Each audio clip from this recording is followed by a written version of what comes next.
네, 경찰이 드루킹이 운영 중인 출판사를 추가 압수수색한 가운데 정의당을 제외한 야 3당이 오늘 오전 특검을 위한 회동을 가졌습니다. 네, 김영주 전 더불어민주당 의원, 정태근 전 한나라당 의원과 정치권 이슈 짚어보겠습니다. 두 분 안녕하십니까? 네, 오셨습니까? 네. 김 의원님, 지금 김경수 의원의 보좌관의 이 동거래, 채권 채무 관계일 수도 있고 또 다른 내용일 수도 있는데 이걸 김 의원이 3월에 인지를 했다는 부분을 두고도 좀 이야기들이 나오고 있습니다. 어떻게 보십니까? 네.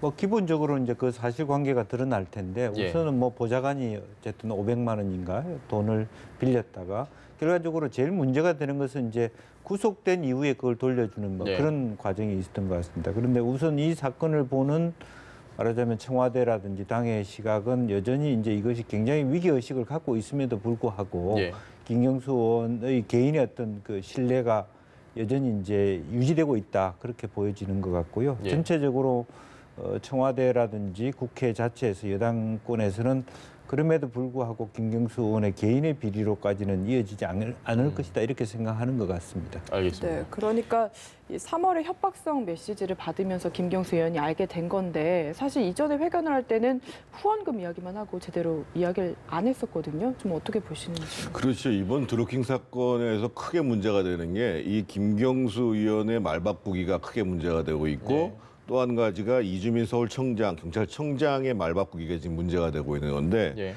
김경수 의원 같은 경우가 4월 14일 날 처음 입장을 발표를 했습니다.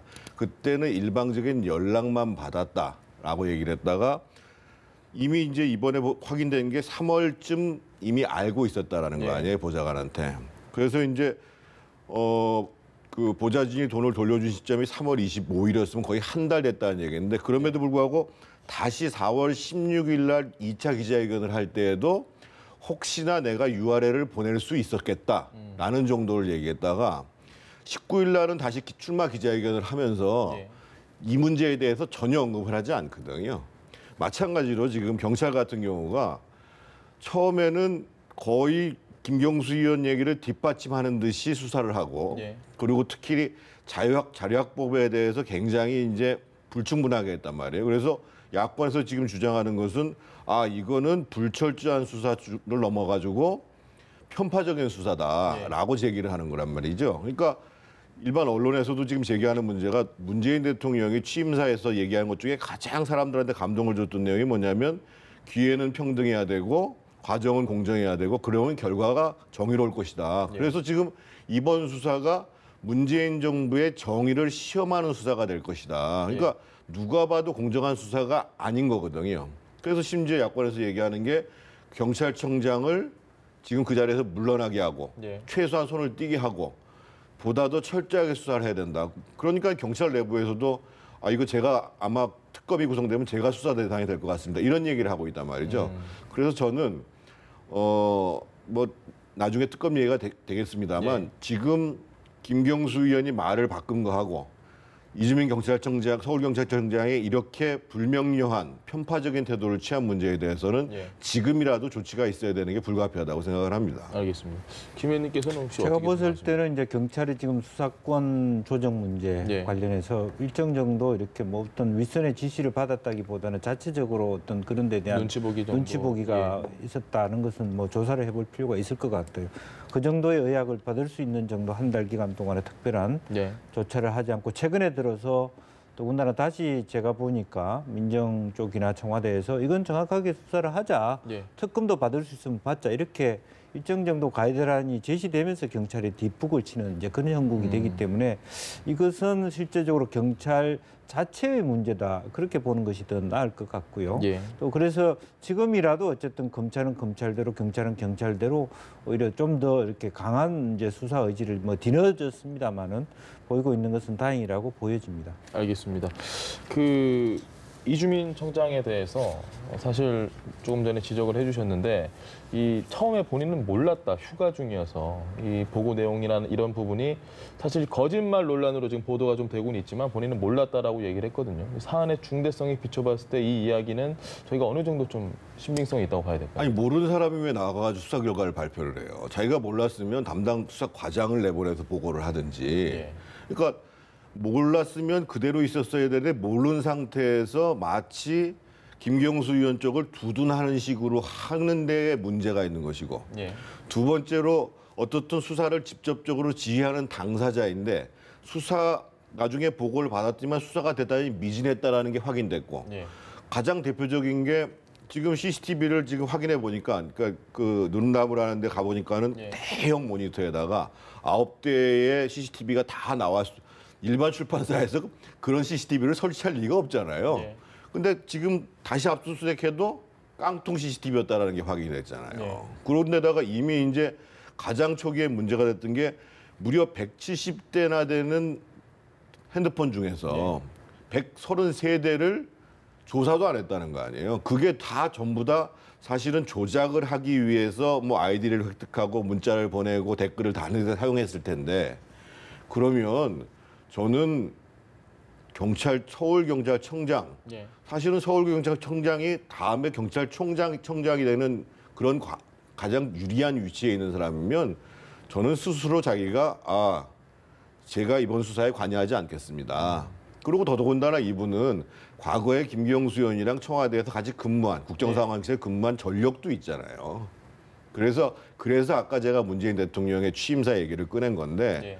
그래서 결국은 이 문제는 특검으로 가지 않을 수가 없는 상황이고 특검을 하는 데 있어서 경찰 수사가 공정했느냐 제대로 됐느냐 이것도 아마 수사 대상이 되는 게 불가피하다고 보여집니다.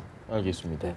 지금 지적해 주신 부분에 대해서 한 번만 더 여쭤보자면은 사실 이 느릅나무 출판사 자체에서 추가 압수수색이 좀 의미가 없어지는 것 같고 이 인터넷상의 디지털 증거 같은 건 봉헌이 어렵다고 하거든요. 이 부분 좀 우려가 되지 않을까 앞으로. 사실 뭐 네. 그런 부분도 뭐 지금 기술적으로 보면 보완을 할 수 있는 부분이 있을 겁니다. 네. 이제 그런 것은 한마디로 얘기하면 경찰과 검찰의 수사 의지였다고 보고, 그러니까 그 동안에 이제 오히려 이런 부분들이 현 정부에게 부담이 되는 거거든요. 예. 처음부터 철저하게 수사를 했으면 사실은 더 공정하게 한 부분이고 특검 요구까지 받지 않아도 되는 부분인데 그런 한 달 동안 아무런 뭐 국민들의 눈높이에 봤을 때 특별한 수사 의지가 없었다고 보여지기 때문에 야권의 공세에 더 많이 직면하게 되는 부분이 있었다는 거 보고 또 더군다나 여당에서도 자체적으로 내부 조사를 해서 정확하게 이런 판단을 해줄 필요가 있어요. 예. 또 김경수 의원의 부분에 대해서 물론 그것은 본인의 의사고 또 청와대도 여러 가지 있습니다만 청와대가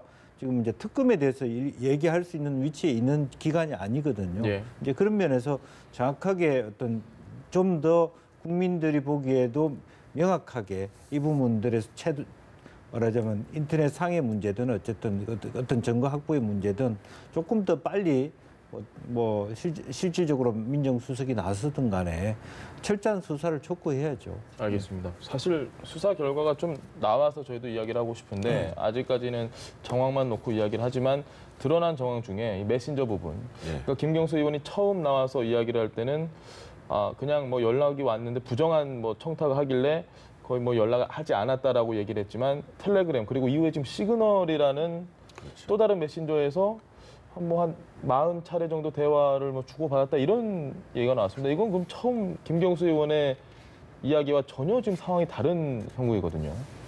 굉장히 다른 거죠. 더군다나 저도 이제 텔레그램도 쓰고 카카오톡도 씁니다만 예.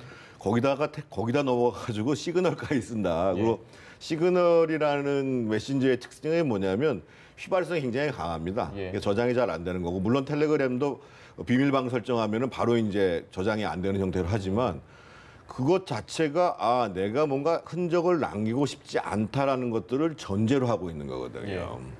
그렇기 때문에 사실은 더 철저하게 수사가 이루어졌어야 되는데 제가 정말 이해가 안 되는 게 이미 김경수 의원 보좌관이 돈을 받았다 뒤늦게 돌려줬다는 사실까지도 나와 있는 상황이고 김경수 의원 진술이 계속 번복되고 있음에도 불구하고 왜 김경수 의원에 관해는 압수수색을 안 하자는 거예요. 그 집도 왜 압수수색을 안 하고. 예.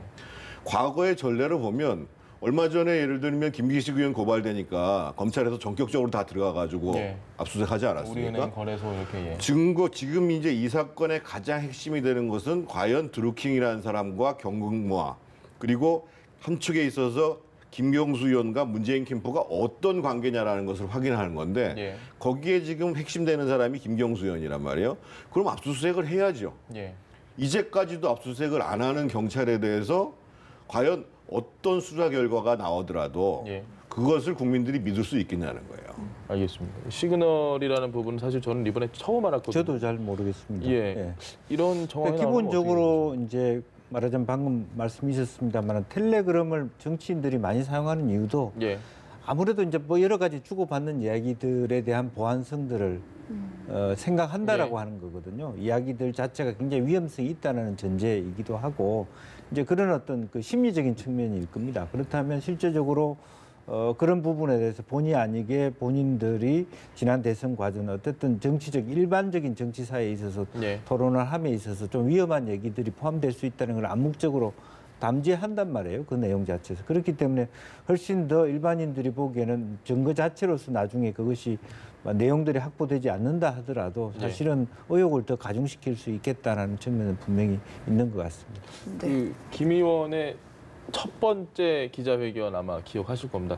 그때 기자회견 때 했던 이야기와 현재 상황을 좀 비교한다면 김 의원님 생각은 어떠십니까? 그 실제로 이제 김경수 의원 본인이 이제 심리적으로 내가 별로 한 게 없으니까 굉장히 간단하게 생각한 거 아닌가라고 생각하는 거고 또 하나는 이제 드루킹이라는 사람 자체가 어떤 말하면 현재 어떤 민주당에 대한 로얄티를 갖고 있는 사람이 아니라 어쨌든 자기의 정치적 이해관계에 따라서 어떤 얘기를 할 수 있는 사람이기 때문에 굉장히 복잡한 부분이 있고 또 본인 스스로도 말하자면 이제 이것을 그 어떤 방식으로 파악하냐면 과거의 댓글 사건하고 지금 댓글 사건은 다르다. 예. 나는 지난 대선에서 잘못한 게 없다. 이런 굉장히 단순 논리로 접근하는 것 같아요. 그런데 이제 실제적으로 그런 하나하나의 일들 자체가 실제적으로는 국민들한테는 명쾌하게 밝히지 않을 경우에 굉장히 큰 어떤 자기 개인은 물론이고 현재 경찰의 입장에서도 마찬가지입니다. 저 사람이 경남도지사 후보로 있기 때문에 압수수색을 할 거냐 안 할 거냐에 대해서 굉장히 판단이 어려워지는 거예요. 당장 압수수색을 했다 했을 때는 상대방 후보로서는 가만히 있겠습니까? 굉장히 큰 잘못이 있는 것처럼 이렇게 매도당할 수 있기 때문에 이제 그런 부분에 있어서 과연 어떻게 본인과 더불어민주당이 판단해야 되느냐가 간단하지 않다라고 보여지는 겁니다. 알겠습니다. 어쨌든 이런 상황에서 야 3당이 오늘 오전에 회동을 갖고 특검법을 공동 발의하기로 했습니다. 이제 말씀하신 대로 좀 민주당의 고민이 깊어질 것 같은데요. 야당 입장에서 봤을 때는 일단 화도 좀 날 것이고요. 예를 들면 안철수 후보 같은 경우, 그리고 이제 자유한국당 같은 경우 지금 지난번에 이제 울산 경찰서에서 경찰청장이 울산시장이 비서실장에 문제가 있다. 그 문제가 있는 것도 아니고 사람 소개해줬다는 거 가지고 울산시장실을 압수수색했거든요. 그래가지고 상당히 논란이 됐기 때문에 그런 이제 여러 가지 특히 안철수 후보 같은 경우는 자기가 댓글의 피해자다. 뭐 이런 과정 속에서 굉장히 이제 많이 이제 화가 나고 또 공격의 소재가 되고 또 문재인 대통령을 공격할 수 있는 아주 좋은 기회라고 생각하는데 어떻든 오늘 지금 이제 평화당 같은 경우가 정의당하고 교섭단체를 구성하고 있음에도 불구하고 지금 자유한국당, 바른미래당, 민주평화당 해서 160석을 갖고 있는 야권이 회동을 해서 일단 특검에 대해서 합의를 보고 특검을 여권에서 받으면 향후에 있어서 국회 정상화 더불어서 분권형 개헌, 선거구제 개편을 함께 추진하자 이렇게 얘기를 했거든요. 이런 상황에서 민주당이 안 받을 수가 저는 없다고 생각합니다. 그리고 이미 이제 청와대가 실수를 했지요. 처음에는 뭐 특검 전혀 고려하고 있지 않다고 얘기했다가 나중에는 국회에서 결정하면 수용 여부를 검토하겠다고 했다가 마지막에는 민주당에서 결정할 문제이지만 우리 뭐 수용할 수 있다고 생각한다. 이렇게 왔단 말이죠. 그러면 저는 민주당에서 빨리 이제 특검을 수용하겠다. 우리 협의를 하자. 얘기를 해서 국회 정상화로 가야 되고 자유한국당도 이참에 천막 걷고 이제 국회로 바로 들어가야죠. 사실은 천막이라는 게 나가서 피기는 굉장히 쉬워도 명분이 없으면 그걸 접기가 굉장히 어렵거든요. 그래서 특검만 딱 되면 이제 명분이 생긴 거예요. 그래서 제가 보기에는 거기에 더해서 예를 들면 국민투표법 같은 경우도 국회가 책임을 반기한 거기 때문에 뭐 바로 본회의 상정해서 본회의 일정 잡으면 되는 거거든요. 이게 개헌 자체는 이미 청와대발 개헌 자체는 물 건너간 거고. 그래서 제가 보기엔 국민들을 위해서도 한편에 있어서는 특검을 통해서 명명백백하게 이것을 진상을 규명하고 또 정치권은 대화 타협을 통해서 일하는 국회로 돌아가고 하는 과정으로 진행을 하면서 지방선거를 맞이했으면 좋지 않겠는가 이런 생각입니다. 알겠습니다. 어제 한국당 천막농성에 다녀왔는데 비도 오고 참 춥더라고요. 거기가 생각보다 비가 오니까. 어떻게 여당이 특검 받을 수밖에 없다고 보십니까? 저는 뭐 그 논의도 간단하지 않다고 보여집니다. 예. 어쨌든 과거에도 뭐 서로 입장이 바뀌면 반복됐던 얘기지만 현재 수사도 종결되지 않은 상태에서 수사가 어느 정도 객관성을 띠느냐를 판단하기는 아직 이르다라고 하는 부분이고 예. 또 한편은 그 여당 내부에 일어나는 어떤 진영 논리, 대결 논리의 어떤 논지가 있는 것 같아요. 예. 지금 현재 이 평편하게 맞서 있는 국면들 속에도 그렇게 분리할 건 없다라고 판단하는 의원들이 꽤 아직 존재한다. 그것이 네. 좋은 판단이다, 나쁜 판단이다를 떠나서 예. 실제로 그런 논리들이 존재하기 때문에 그리고 실제적으로 본인들이 함께 하고자 하는 분권형 개헌이라고 하는 것이 현재 민주당에서나 청와대가 받을 수 있는 안도 아니다라고 예. 하는 것이고 현실적으로 그런 그 특검이라고 하는 논리를 받아들인다 하더라도 국회가 지금 현재 뭐 얼마 안 남은 지방선거 예. 앞두고 뭐 돌아간다는 보장도 없는 부분이라서 실제적으로 오히려 아마 현재 어떤 뭐 그 조사가 어찌됐든 간에 대통령 국정 지지율이 1% 올랐다는 것에 대해서 이것이 어떻게 해석될지 예. 예를 들어 싸울만 하다, 싸우라, 견뎌라 이런 메시지로 오독할 수 있는 가능성이 굉장히 있고요. 그렇기 때문에 그 논의가 그렇게 간단할 수는 없을 것이다. 그렇게 보입니다. 알겠습니다. 한 말씀 제가 덧붙이면은요. 예. 과거의 특검 사례를 보면 수사를 진행하다가도 넘긴 사례가 몇 차례 있습니다. 예. 그리고 오늘 김부겸 행정안전부 장관이 중요한 시사를 했는데 이러한 특수수사 같은 경우에는 경찰만 하든지 또는 검찰만 하든지 하는 게 아니라 검찰, 경찰이 동시에 진행하는 것도 필요하다 이런 생각이 들어서 제가 보기에는 이 문제와 정쟁이 분명히 따를 수밖에 없는 사안이지만 제가 보기엔 지금 검찰도 저 경찰이 어떻게 하나 좀 지켜보고 있는 거거든요. 그래서 허점이 나오는 거에 대해서 자기들이 나중에 이제 수사해서 뭘 밝히겠다 얘기하는데 그러지 말고 결국은 특검으로 갈 수밖에 없는데 특검으로 가기 전에라도 경찰과 검찰에서 할 수 있는 수사는 다 하고 예. 그거를 국회에서 의결하면 그 수사 자료를 받으면 되는 겁니다. 그래 그런 방식으로 진행되는 것이 훨씬 그 국민들이 볼 때에 좀 신뢰가 가는 방식으로 수사가 되지 않겠는가 이런 생각을 합니다. 알겠습니다. 그 문 대통령 지지율을 저희가 좀 보면서 이야기를 했으면 좋겠는데 그 지금 보니까 지지율이 상승을 했습니다. 사실 일반적인 예상이라면 좀 지지율이 떨어질 수도 있겠다라고 생각을 했는데 오히려 1%포인트 올랐습니다. 이 부분은 어떻게 해석을 해야 될까요? 실제적으로 이제 그 한편으로는 여전히 그 일여다야 구도라고 하는 것이 예. 사실은 국정 지지율에 있어서는 문 대통령한테 도움이 되는 구조라는 측면. 그러니까 야당이 여러 가지 현재의 여당의 악재에도 불구하고 결합할 구심점이 아직 존재하지 않는다라고 하는 것을 반증하는 부분이 하나 있고요. 예. 또 하나는 어쨌든 뭐 5일 내로 다가온 어쨌든 남북 정상회담이라고 하는 것이 어떤 특수성의 어떤 변화로 뭐 나름대로의 어떤 그 현재 악재에도 불구하고 지지자들을 조금 더 이렇게 그 흥분시키는 단결시키는 그런 요소도 존재하고 있지 않느냐. 그러나 실제적으로 요거 하나가 어떤 큰 의미가 있다고 보여지기보다는 여전히 일정한 어떤 수준에서의 말하자면 왔다 갔다 하는 어떤 그 60% 초중반의 어떤 기조가 유지되고 있다 이렇게 해석하는 것이지 더 올랐다라고 이렇게 뭐 흥분하고 좋아해야 될 그런 상황은 저는 아니라고 봅니다. 네, 여기에 더해서 부정평가도 1% 정도 올랐습니다. 여기에도 의미가 좀 있을까요?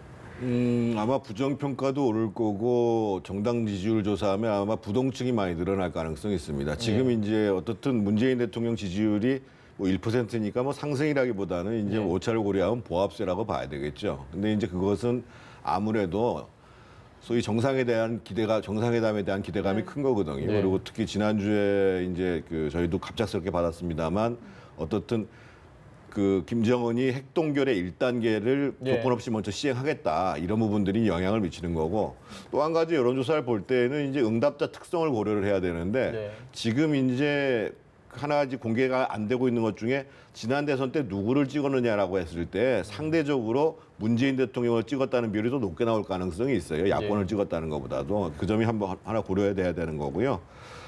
한 가지 그 주목해야 될 점은 뭐냐면 지금 이렇게 여권 내에서 이런 문제가 발생을 하고 또 정부 또 수사기관 이런 데서 제대로 안 하고 나면 부동층들이 좀 반응을 하기 시작합니다. 그래서 저도 이제 저 집계표를 보지 않았기 때문에 예. 부동층이 얼마 늘었는지는 모르겠습니다만 좀 줄었더라고요. 조금 전에 보니까.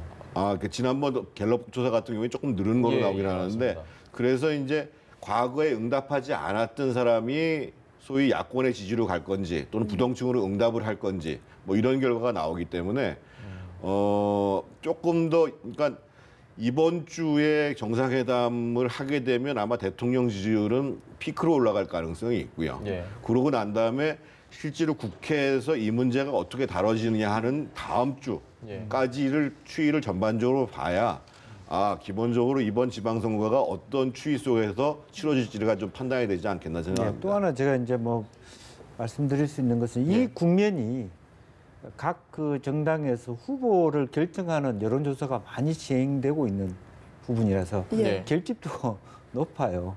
이제 그러다 보면 실제적으로 보면 현재 여당 후보들의 지지율이 높은 측면이 많이 있고 앞서가고 당원수도 많아진 예. 측면이 있습니다. 그래서 제가 보기에는 이 여론조사가 과연 얼마나 객관적일까 하는 것은 또 두고 봐야 될 부분이라 저는 그렇게 보여집니다. 알겠습니다. 지금 이 서울시장 후보로 안철수 전 대표, 그러니까 후보라고 하겠습니다. 안철수 후보가 나왔는데 이 드루킹 댓글 조작 사건과 관련해서 문재인 대통령을 직접적으로 겨냥해서 아주 많은 비판을 하고 있습니다.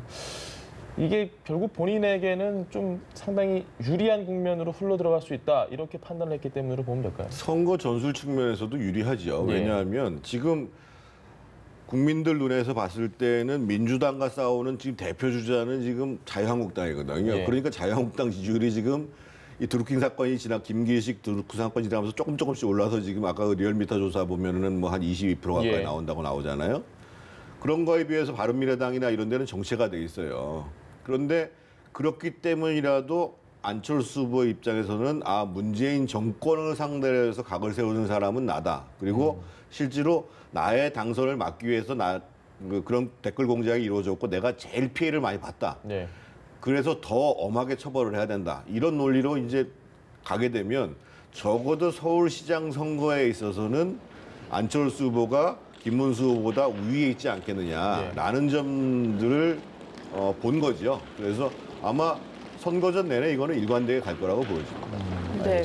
근데 그게 저기 최종적으로 본인한테 이득이 될지는 잘 모르겠어요. 사실은 지난번 대선에서도 그런 질문을 본인 스스로가 했잖아요. 제가 갑철수입니까라고 하는 자기 MB 프레임을 압박입니까라고. MB 압박. 그런 부분에 있어서 다시 그것을 회귀했을 때 그것이 본인이 피해를 입었다. 그만큼 큰 인물이다. 그런 이미지를 줄 수도 있는 반면에 본인이 선거 프레임을 잘못 짰다. 그런 상기도 시키는 부분이거든요. 그래서 실제적으로는 이 대통령 선거가 아니고 시장 선거나 이런 메이저 선거의 지방 총선거에 있어서는 실제로 말하자면 이제 자기 지역에 있어서의 후보들의 어떤 그 결합치도 높은 겁니다. 예. 그래서 아직은 그것이 본인한테 이득이 되고 있다고 판단하기는 이르다. 저는 그렇게 생각합니다. 알겠습니다. 네, 이 3파전으로 치러지는 것 자체는 안철수 후보한테 어떻게 작용할까요? 당연히 불리하죠. 예. 당연히 불리한데 지금 이제 서울시장 선거를 몇 가지 포인트로 좀 볼 필요가 있는데요. 예. 하나는 지금 압도적인 우위에 있는 박원순 시장이 실제로 이제 김비식 건에 이은 김경숙과 드루킹 사건을 어떻게 넘길 거냐. 예. 그래서 지금 박 시장이 지난 4월 19일 날 이제 트위터에다가 김경수 힘내라. 네. 뭐 김경수 멋있다 이렇게 올린 트윗들을 또 삭제를 했어요. 네. 그래가지고 지금 야권에서 일제히 공세를 취하고 있는 부분들이 경선 전에는 뭐 무죄라고 생각하더니만 경선이 끝나고 나니까 유죄라고 생각하는 거냐 이렇게 이제 공세가 진행되고 있고 네. 사실 김비식 건과 관련해서도 박원순 시장의 태도가 명료하지 않았어요 기본적으로. 그래서 이 드루킹 사건이 진행되면서 이 파장에 대해서 박 시장이 어떤 입장을 전제하면서 야권의 그 공세를 막을 수 있을 것인지 이게 이제 첫 번째 관점이 될 거고요.